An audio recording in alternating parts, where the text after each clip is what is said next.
Okay. All right, so this is going to be on number 40.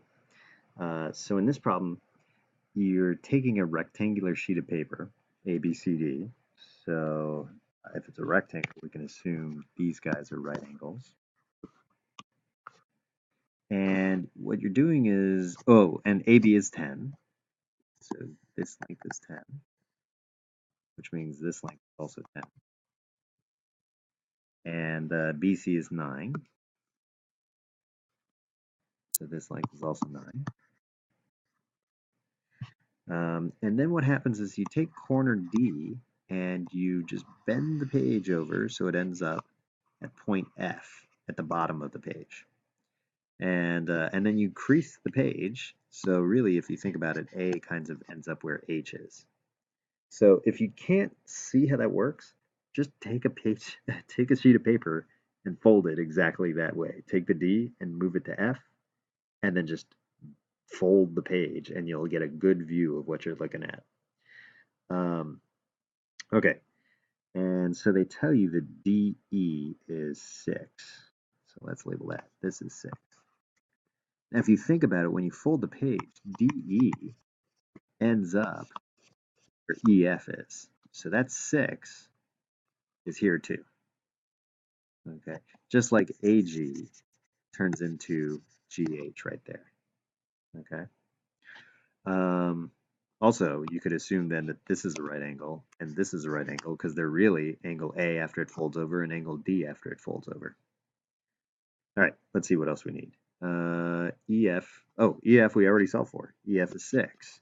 So that's good. EF 6 because it's the same as E. Notice I'm adding the reason in there so it makes sense to me later on. EC, it's this one. Well, DC has to be 10. If DE is 6, this has to be 4. So EC equals 4 because 10 minus 6. Okay, FC is this guy right down here. Well, that's part of a right triangle. So I can set up Pythag, 4 squared plus FC squared equals 6 squared. And if you work that out, let's see, we got 16 plus FC squared equals 36. So FC squared is 20. FC will be root 20. Or if you wanted to simplify it, 2 root 5.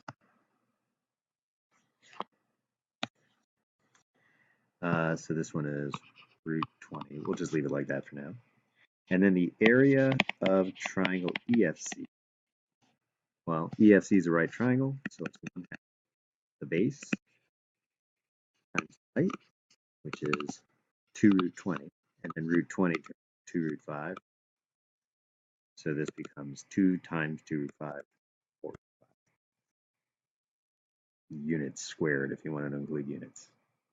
Okay, I hope that helps a little bit. In number 41, which is going to be part of your homework tonight, it's asking you to call, instead of DE calling that 6, you're going to call this one X. And so then it asks you to find the same exact things as in the previous problem, where you're keeping the 10 locked in and the 9 locked in. But you've changed the 6 to an X, so then these values will all be in terms of X as well. Okay, so your job is to try to figure out what this side is, this side is, this side is, and what the area of the triangle is with X's in your answers for number 41. Okay, I hope that helps a little bit, and I'll see you guys soon. Bye-bye.